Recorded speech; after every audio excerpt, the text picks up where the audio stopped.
Good morning, everyone. I'm out here walking, getting a good workout in, being at one with nature, I guess you could say. It's just one of those days where I'm trying to clear my mind, both, both in a lot of senses, not only from everything going on with the pandemic, but just a whole bunch of other stuff that is not even important right now. But right now, what I'm going to do is talk to you guys about my two favorite teams coming up as a young man. And I'm not talking about them because, I'm just want to be emotional about them, but talking about them from literally a sports perspective, because of just the seasons they had and just things that have transpired. First, you got Miami Hurricanes.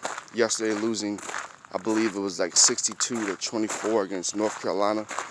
A North Carolina team that lost to Florida State that Miami beat 52-3, or a Virginia team that Miami beat. Miami has 5 national championships. They have been a team where basically, they've struggled ever since they won that national championship against Nebraska back in 01-02. The loss to Ohio State really kind of put a damper on the program, and I'm going to come back to that because I want you guys to kind of understand where I'm coming from. I feel like there are parallels, especially in sports. There are moments in sports where certain things happen and certain programs or teams do not recover. So I feel like that was the situation when they played Ohio State. I feel like they lost a lot of their luster. I feel like the program lost its swagger in a lot of ways. That team also went from the Big East to the ACC. Now, that Big East used to be a conference where you had Rutgers, Syracuse, Pittsburgh, teams like that. When you go to the ACC, you have much better teams. You're playing Florida State now, you play it anyway, but they're in your conference. North Carolina, NC State, Georgia Tech, teams that Miami have lost to, inexplicably over the years when they had chances to go for a national championship. And mind you, Miami's only been to the ACC championship game one time, where Clemson absolutely destroyed them. So, they've lost a lot of their luster. They're not the same program. I don't feel like they have the same oomph that Miami used to have. I feel like people are so ready to make Miami be back that Miami could be an average football team and people will call them back. A couple years ago when they beat Notre Dame was an okay football team that year. Pittsburgh beat them. They were inside the top 5. Had a chance to go to the AC Championship game, then the playoff. They went to the AC Championship game, as I said, and lost to Clemson. So, maybe it was just one of those inevitable things. Just like last night with Florida. Florida lost to LSU. We already knew it was going to happen when they played Alabama. So, like I said, this is me coming from this, not just as a fan, but from a realistic standpoint. You have to look at your teams through the realistic realm of things. You can't keep thinking, oh, I'm a fan, so I'm just going to... No, I'm a journalist. And as a journalist, I have to be honest about my team. I have to be honest about what my team or teams, are and what their deficiencies are. And basically, that's what Miami is. They have a bunch of deficiencies, and, they don't have the same... again, swagger like they used to. De'Aaron King come in, I think was thing, but King could only do so much. He couldn't stop North Carolina last night from running for, 500 plus yards and having 700 and some yards in total yards. I mean, what are you going to do about that? He's only one guy. They got 2 losses. I don't know what this is going to mean. They're probably not going to get a New Year's Six bowl now, which, they got 2 losses. They canceled the Georgia Tech game, so that's not going to allow them to get to, I believe the 10-win mark. So, we'll see what happens. And we'll see what kind of bowl they get, and we'll see if they show up and play inspired football. I don't know if the loss of Al Blaze has anything to do with this. I know that he is a leader, and I know that he is big in that locker room. Shout out to Al Blaze. He had a situation with his heart, so God bless him. Everything, all the glory, and hope he gets better. Especially out here with this global pandemic that we're going through. So, like I said, man, just yeah, Miami's going to have to show some heart because they play Alabama come September in the Georgia Dome. Hopefully by then this pandemic will calm down so we can actually have fans. Um, so, and there'll be a lot of hype around the game, especially if De'Aaron King comes back. I don't know what Miami's going to look like in September, but I do know that they have to be ready because right now, you're not, you even knew yesterday, you're not going to the national championship game, right? You're not going to the Final Four. Best you could hope for was a, New Year's Day Bowl. So now you have to play motivated. You have to show that you can do something, that you are ready for the big time. And that starts with an inspired bowl game before they go and play Alabama in September. Now, let's get to the Dallas Cowboys. And this is how I'm going to say this is parallel to what Miami has gone through. And it's a little bit crazy when you think about the universe. You think about people who have just certain connections. And I feel like this is a connection because they're both from my teams. Could it be coincidence? It couldn't. I don't know. Who am I to say? I'm just a guy, I'm just a guy out here in nature, living free, living his life, trying to give you guys my feelings about certain things that I see from my teams. When you look at the when you look at the Dallas Cowboys, 3-9 this season, they've been absolutely horrible. They've had some games where they played well. You had the game against Minnesota, you had the Giants game, and you had the miracle in Dallas against Atlanta. Atlanta should have covered the kick up, but that's another story for another day. I feel like people are starting to get the value of Dak Prescott. I feel like they're starting to realize that that quarterback is a lot more than just a quarterback. He's a leader. He leads men. He makes these men want to go. He inspires the defense. Even though I believe they're 1-3 with him. He had them come back a lot of those games. They were in the Seattle game. They were in the game against the Rams. They were in these games. They were in the game against the Browns before the defense gave up that big run to Odell Beckham Jr., which, Aldon Smith wasn't going to do anything to Odell Beckham Jr. Aldon Smith at this point in his career is not as fast as Odell Beckham Jr. Never was, but he's lost a lot of his speed. So, but yeah, the thing is that when you look at a lot of teams, especially like the Dallas Cowboys over the years, just like I made the parallel between the Miami Hurricanes in 2002 to 2003 national championship game against Ohio State where everything changed. Well, you can pretty much say the same thing about the 1996-97 Dallas Cowboys. You see, back then, the Dallas Cowboys lost to the Carolina Panthers. And when they lost to the Carolina Panthers, what happened is they lost, I believe it was like 26-17. Mind you, they're coming off a Super Bowl. Mind you, this is Barry Switch's second year. Mind you, this is their third championship. Jerry Jones is feeling hella confident at this point. He's like, we got a championship. We are going to get another championship. We're playing Carolina. Then we got Green Bay coming up. So they're really confident. They had beat Green Bay, but Green Bay was better in that year, and they were ready to take Dallas out. So I think either way, Dallas was going to get taken out. However, the same way San Francisco had made their breakthrough in 94-95. It's just funny how that worked with Dallas. Kind of, went through San Fran, went through Green Bay, and then everything came to head where these teams had Dallas's number when they got a home game, to go to a championship. But going off that, I believe that 96-97, when they lost to the Carolina Panthers, I remember where I was. And I'm telling you, man, like, people don't understand how deep this stuff is with me. But, a lot of people just start getting into sports in the 2000s and things like that. I was born in 87. I've been watching sports for a very, very, very long time. And history of sports is very important to me. And I pay attention to the little things. And like I said, man, that Carolina game, I remember it. Me and my dad, we went to my uncle's house. It was just a crazy day. Because I remember it was that same weekend when Denver had lost to the Jacksonville Jaguars. I'm talking about the previously expansion Jacksonville Jaguars, and the Denver Broncos were just so good. And you just got that feeling, man. It felt like there was the end of an era in Denver. Of course, Denver went on to win 2 championships because they still had John Elway, they had Terrell Davis. But you just felt like, man, this is a lot of it just felt like the end of an era.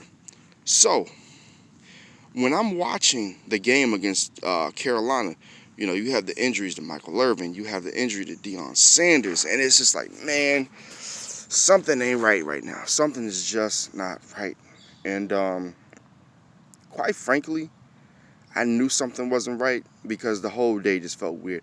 It's like, you're Dallas, and you're supposed to win these games, and you're always coming in and winning the big games and doing everything that you're supposed to as a football team because you're America's team.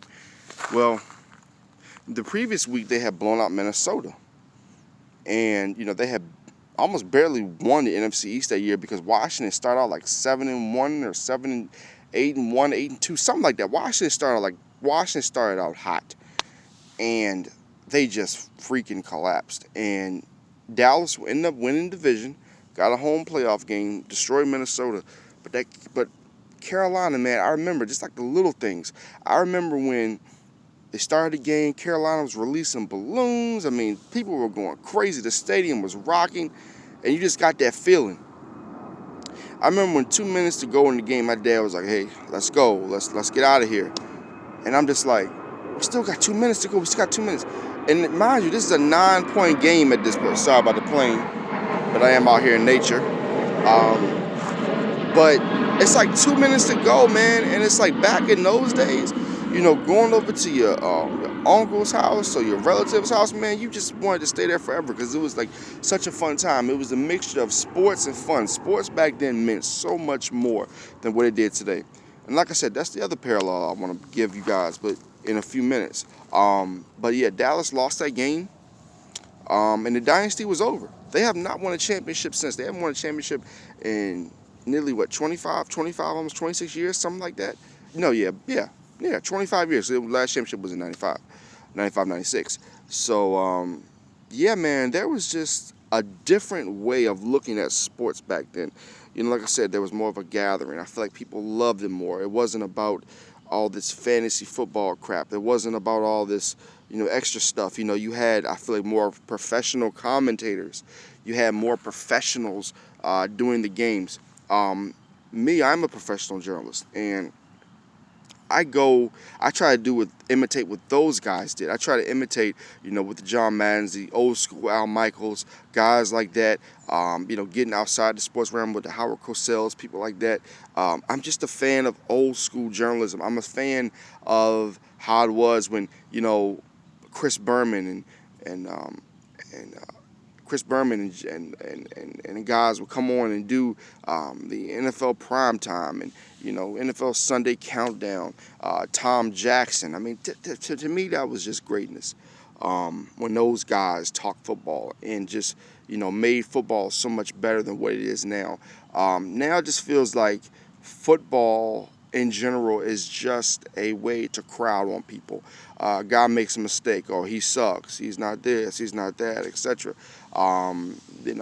Social media has just made sports not as fun as it used to be. Of course, people could send letters, and people had chat rooms. Still, they had you had the old school computer, so you had the little chat room, stuff like that.